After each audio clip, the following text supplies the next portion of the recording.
მოგესალმებით, მეგობრებო, ვაგრძელებთ game development-ის ვიდეოების გაკეთებას და დღეს უნდა გავაგრძელოთ მუშაობა ჩვენს მიმდინარე პროექტზე, Angry Bird-ის რეპლიკაზე. როგორც მოგეხსენებათ, ვინც ნახეთ წინა ვიდეოები, ეხლა გვაქვს ჩიტი, რომლის გასროლად შეგვიძლია, თუმცა არაფერი გვაქვს იმისთვის, რომ მოვარტყათ ეს ჩიტი, ხო?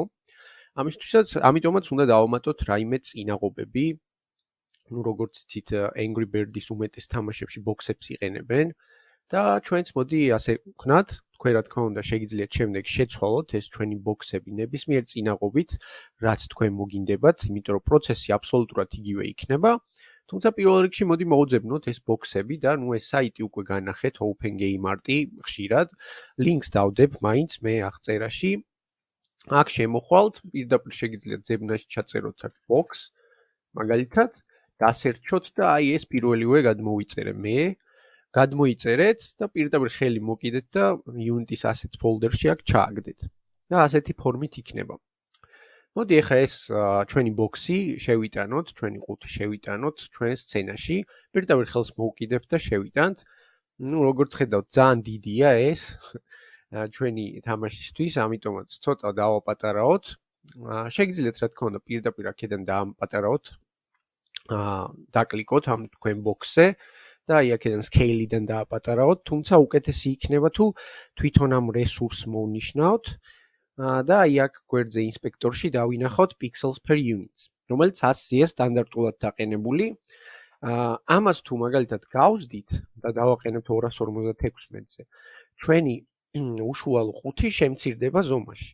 აი, ჩავწეროთ 256, apply და როგორც ხედავთ შემცირდა ზომაში, თუმცა მაინც დიდია, მე მგონი, მოდი 300-ზე ვცადოთ. ხო, ნუ 300 მგონი ნორმალურია. თუ რამე ამის შეცვლა ყოველთვის შეგვიძლია, რა თქმა უნდა, აი იყოს, მოდი 300-ზე ჯერ. ეს ბოქსი ჩამოვწიოთ დაბლა და რაღაც კომპონენტები უნდა დავუმატოთ იმისთვის, რომ უფრო ბუნებრივი იყოს, რა თქმა უნდა, ამ ჩვენი თამაშის მექანიკა. და მოვნიშნოთ ჩვენი ბოქსი და add components დავაჭიროთ. პირველ რიგში დაგჭირდება კოლაიდერი და box კოლაიდერი გამოდგება ამისთვის. აუცილებლად 2D ვერსია დაამატეთ, არ შეგეშალოთ. აი box კოლაიდერი გვაქვს, ეს მწვანე ხაზები რომელიც აქვს. ასევე დაგჭირდება rigid body 2D, იმისთვის რომ ფიზიკის კომპონენტები გქონდეს. და ხო, ჩვენი ბოქსი მზადაა პრინციპში. მოდი ახლა დავაკოპიროთ ეს ბოქსი, შეგიძლიათ მონიშნოთ და Ctrl-ს და D-ს დააჭიროთ და დააკოპირებს, ამოვწიოთ ეს, ზემოდან დავადოთ.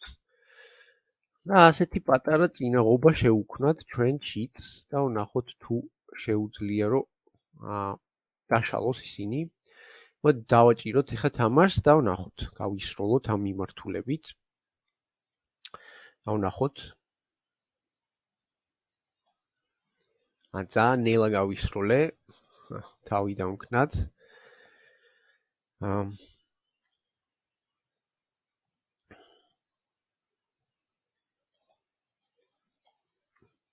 ძალიან ნელა ისვრის, იმიტომ რომ სიჩქარე აქვს, როგორც ჩანს, დაბალი ჩვენ cheats. For speed 500-ზე ყავს, მოდი 600-ზე დავაყენოთ. 500 როგორც ჩანს, ძალიან პატარა ციფრია ჩვენ cheat-ისთვის. 600-ზე ვნახოთ, აი 600-ზე კაია. და ხო, როგორც ხედავთ, შეუძლია ტექნიკურად დაშლა, ისევ პატარაა ეს ჩვენი 600-იც. ხო, კიდე ერთი რაღაცა ეს cheat-ი რაღაც უცნაურად ტრიალებს, როცა რაიმე ხდება, ამიტომაც შეგვიძლია მოვნიშნოთ cheat-ი, rigid body ჩამოვხსნათ აქ ინსპექტორში და constraint გავხსნათ. აი მაგალითად freeze rotation z-axis-ზე ნამდვილად არ გვჭირდება. როტაცია აღარ ექნება, უაზროდ არის ტრიალებს ჩვენი cheat-ი და ამიტომ მოვნიშნოთ ეს. კაი, მოკლედ ეს გვაქვს. სიჩქარეს ცოტა აუწევ კიდე, 650-ზე დავაყენებ. და პირველი მომენტი, რაც საჭიროა, ის არის, რომ როცა დაშლის და როცა გავისვრით ჩვენ cheat-ს, რაღაც მექანიკა უნდა გქონდეს, რაც საშუალებას მოგცემს, რომ უკან თავის პოზიციაზე დააბრუნოს ეს cheat-ი ავტომატურად, ხო? ეს ყველაფერი, რა თქმა უნდა, სკრიპტის საშუალებით შეგვიძლია გავაკეთოთ, player script-ი გავხსნათ და აი რა გვინდა, აქ start-ში თუ შევიხედავთ, აი start პოზიცია გვაქვს, რომელიც ჩვენი ჩიტის პოზიციაზეა გათანაბრებული და rigid body is kinematикიც აუცილებლად დაგჭირდება, როცა დავარესეპტებთ ჩვენს პოზიციას. იმისთვის რომ არ ჩამოვარდეს ჩიტი ავტომატურად. ამიტომ შეგვიძლია ეს სპეციალური მეთოდი გამოვიყენოთ, რომელიც უკვე გინახავთ, ხშირად გამოგვიყენებია on collision enter 2D, რომელიც ინიცირდება, როცა რაიმე game object შევეხებით, რომელსაც collider-ი გააჩნია, ამ შემთხვევაში ყუთებს როცა შევეხებით, ხო? და აი აქ შეგვიძლია პირდაპირ ჩავწეროთ, რომ ჩვენი rigid body-ის პოზიცია, ანუ ჩვენი ჩიტის პოზიცია უნდა იყოს start position-ი, რომელიც ამ მომენტში არის აი ეს კონკრეტული პოზიცია. სხვაგან თუ დავაყენებთ, ის კონკრეტული იქნება, პრობლემა არ იქნება. ასევე დაგჭირდება, რომ kinematикზე დავაყენოთ ისევ, ამიტომ დავწეროთ RB is kinematic, არის სიმართლე, ხო? is true. ეხლა ამას თუ შევინახავთ, Ctrl S ან Command S თუ მაგზე ხართ, გადავინაცვლოთ ისევ Unity-ში და ვნახოთ ყველაფერი მუშაობს თუ არა და რა ხდება საერთოდ. დავაჭიროთ Play-ს.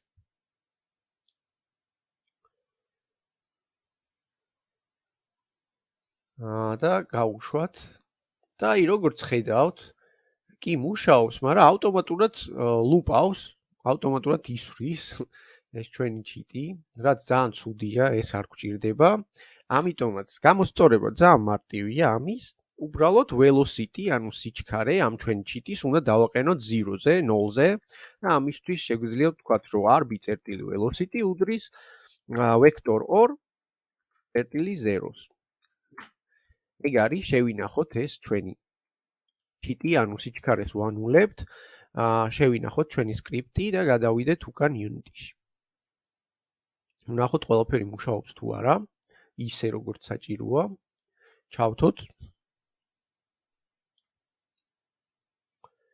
და ვნახოთ. აი გავისროლეთ და კი, ნამდვილად უკან უბრუნდება უკანა დისტანციას. თუმცა ეხა პრობლემა რაშია? ეს, პრობლემა არ არის, უბრალოდ მე არ მომწონს. ეს ყველაფერი, აი როგორც კი შეეხება, ეგრევე ხდება. იქამდეც კი, სანამ აი რაღაც მოხდება სცენაში, სანამ ეფექტი ექნება იმ ჩვენ ნასროლს, ანუ სანამ ეს ყუთები ჩამოიყრებიან, მანამდე უკვე გვირესეტებს ჩვენ პოზიციას. ამიტომაც ეს არ არის ფლად კარგი და მე მინდა მქონდეს რამდენიმე წამი და მხოლოდ რამდენიმე წამის შემდეგ გააკეთოს ეს ჩვენი რესეტი. და როდესაც გინდათ რაღაც delay გქონდეთ, შეგიძლიათ გამოიყენოთ coroutine-ები, ესეთი სპეციალური მეთოდია, რომელშიც შეგიძლიათ მარტივად გქონდეთ რაღაც wait time-ები, delay time-ები და ასე შემდეგ. ეხლა როგორ უნდა გავაკეთოთ coroutine? აი აქ collision-ში მოვდივართ და ვამატებთ ასეთ რაღაცას. Start coroutine, ფრჩხილებს ხსნით და ფრჩხილებში უნდა ჩავწეროთ coroutine-ის სახელი. მაგალითად reset player. კიდე ერთი ფრჩხილები დაგჭირდება ამას და წერტილ მძიმე. როგორც ხედავთ, წითელი ხაზი აქვს ეხლა ჩვენ reset players, იმიტომ რომ ჯერ არ შეგვიქმნია ეს. იმისთვის რომ coroutine-ისთვის მეთოდი შექმნათ, ამისთვის უნდა გამოიყენოთ სპეციალური ფუნქცია, რომელსაც ქვია enumerator-ი, აი ესე იწერება და ამის შემდეგ დაწერთ სახელს თქვენი coroutine-ის, რომელიც ჩვენ შემთხვევაში არის reset player-ი. გავხსნით ფიგურულ ფრჩხილებს და ახლა აქ შეგვიძლია დავწეროთ, რომ გვინდა რაღაც delay time.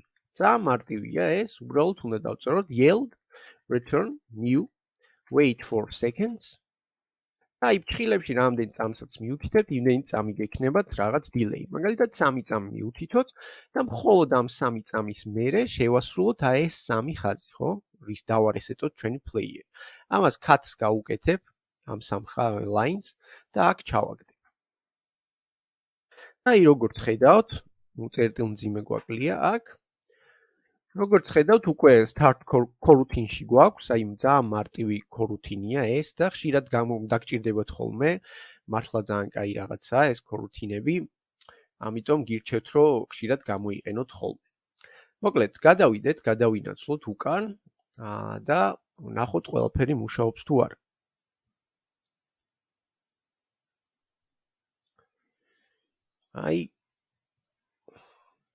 აი როგორც ხედავთ არ გვირესეტდება, მხოლოდ 3 წამის შემდეგ ხდება რისეტი. რაც ძალიან კაია, თქვენ რა თქმა უნდა შეგიძლიათ ის reset time-ი შეცვალოთ და 3 წამის მაგალითად ნებისმიერი სხვა ციფრი ჩაწეროთ, მაგალითად 2 წამი ან თუ პირიქით გინდათ უფრო დიდი delay გქონდეთ, მეც ჩაწერთ. თავარია რომ ეს ყველაფერი მუშაობს. ეხლა მოდი აქ დავამატოთ რაიმე enemy და მგონი აქ bird pack-ში გვაქვს რაღაცეები. მაგალითად bird 4-ში შევიდეთ. და ნუ, კაი, მნიშვნელობა არ აქვს, რომელიმე დავამატოთ, ეხლა სატესტოთ. აი მაგალითად ეს. გახსნა არ მინდოდა, უკან წამოვიდეთ, ეს დავამატოთ აქ. ნუ ძალიან დიდია ეხლა. ჩვენი ჩიტის ზომები როგორია? 0.4, 0.4. 0.3, 0.3-ზე დავაყენოთ, ეს ჩვენი enemy. დავდოთ აქ, ან ესეც 0.4-ზე დავაყენოთ, ძალიან პატარა ჩანს. აი, მოკლედ. აი აქ დავდოთ.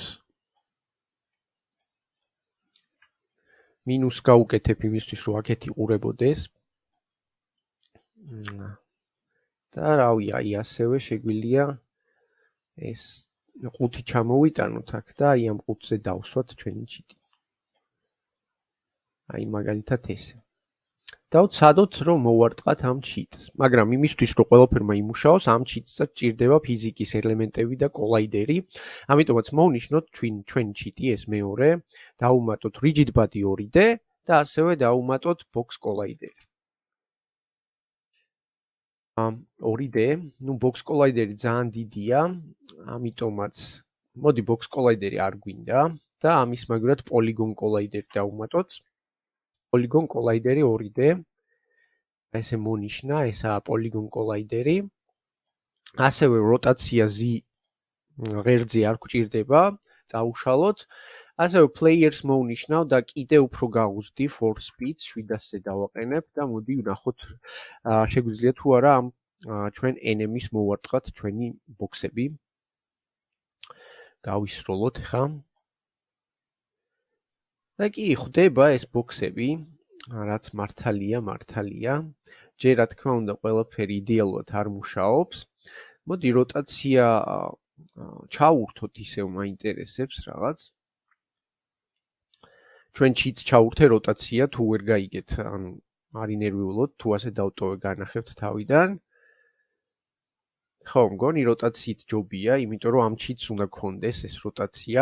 მოკლედ, ეს თქვენ მეორე ჩიტი მოვნიშნოთ ისევ და აქ rigid body-s constraint-ებში ეს freeze rotation-ი გამოუხდოთ ისევ z-axis-ზე. მოკლედ, ამას მე ყველაფერს კარგად დავალაგებ, თავარია ჯერ მექანიკები გავასწოროთ. ეხა ამ ჩიტს კი ხდება რაღაც, მაგრამ ნუ არ ყდება, რაც ძალიან ცუდია და შეგვიძლია მარტივი მექანიკა სიკვდილის გავუწეროთ. აი ახალი სკრიპტი შევქმნათ. ხო, უკვე იცით, assets folder-ში მოვდივართ, ვაკლიკებთ მარჯვენა მაუსით create C# script და დავარქვი მე მონსტერი. თქვენ შეგიძლიათ ანალოგიური დაარქვათ. ამ მონსტერს ჩავაგდებ ჩვენს მეორე ჩიტზე, ამ ვარდისფერზე. ნამდვილად აქაა და გავხსნათ ახლა. და აქაც შეგვიძლია სპეციალური მეთოდი გამოვიყენოთ, წეღარაც ვქენით on collision enter-ი 2D და შეგვიძლია tag სისტემა გამოვიყენოთ, რომელსაც ხშირად ვიყენებდით ხოლმე ასევე. მოკლედ tag სისტემა არის, რომ აი ამ ყუთებს კატეგორიებს მივანიჭებთ, რაღაც ერთ კატეგორიას, მაგალითად enemy კატეგორიას, ან box კატეგორიას სულ ერთია, მოდი ვქნათ პრინციპში, ყველა ეს box-ი მოვნიშნოთ და აი აქ tag-ებს დავინახავთ, რომელიც ეხა ან tag-ზეა დაყენებული, თუმცა შეგვიძლია add tag-ი გავუკეთოთ, პლუს დავაჭიროთ და დავარქვათ ამას box. დავასეივოთ, ისევ ყველა მოვნიშნოთ და დავაესაინოთ ჩვენი box tag-ი. ანუ ეხა ამ ჩვენ ყუთებს აქვთ კატეგორია box, რომელიც კოდში შეგვიძლია გამოვიყენოთ. და როგორ? აქ წერთ, რომ if collision წერტილი game object წერტილი tag 2 უდრის, ანუ ამის ტოლფასია და ფრჩხილებში ვწერთ სახელს ჩვენი კატეგორიის, რომელიც გვინდა, ამ შემთხვევაში box და აქ დავწერთ destroy game objects. ეხლა რა გავაკეთეთ? ზოგიერთ თქვენგანი ვინც უყურებთ ჩემ ვიდეოებს უკვე თქვენთვის ნაცნობი უნდა იყოს ეს რაც ეხლა გავაკეთეთ, თუმცა თუ არ იცით, არ გახსოვთ, გაგიმეორებთ, რომ ეს მეთოდი როგორც წერან გითხარით, ინიცირდება მხოლოდ მაშინ, როცა ორ კოლაიდერს შორის ურთიერთქმედება ხდება, ხო? ეხლა კოლაიდერი ამ შემთხვევაში აქვს ჩვენ ყუთსაც და ჩვენ მეორე ჩიტსაც, ხო, რომელიც უნდა განადგურდეს. და აქ წერთ, რომ თუ კი ჩვენ ვარდისფერ ჩიტს, აი ამას, რაიმე game object-ი შეეხება, რომელსაც თაგი ექნება ეს ბოქსი, ანუ ამ შემთხვევაში ეს ყუთები, მაშინ უნდა განადგურდეს ეს ჩვენი ჩიტი, ხო? ძალიან მარტივად. დავდოთ აქ სათმე. ეს სკრიპტი შევინახოთ. შემდეგ რა თქმა უნდა შეგვიძლია ალბათ შევცვლით მაგ მექანიკას და უკეთეს გავხდით, თუმცა ახლა მოდის ატესტოთ. დემო ვარიანტში გავაკეთოთ ჯერ ყველაფერი. დავტესტოთ. თუ ხდება, შეეხოს და აი რო ეხება ჩვენი enemy cheat-ი ნადგურდება. რაც ერთ-ერთი მთავარი მექანიკაა, რა თქმა უნდა, ჯერ იდეალური არ არის ეს ყველაფერი და ეს tag სისტემაც გასასწორებელი შეიძლება გაგვიხდეს შემდეგ, თუმცა მთავარია რომ ყველაფერი მუშაობს. ხო. დღეისათვის რაც მინდოდა გაგვეკეთებინა, ეს იყო, იმედია გაიგეთ ყველაფერი. თუ რამეა ყოველთვის შეგიძლიათ კომენტარებში დაწეროთ თქვენი კითხვები და ვეცდები უპასუხო. იქამდე კი არ დაგავიწყდეთ რომ დაალაიქოთ ეს ვიდეო, გამოიწეროთ არხი და გააქტიუროთ ზარის ღილაკი, რო არ გამოგჩეთ ახალი ვიდეოები. მადლობა და დროებით.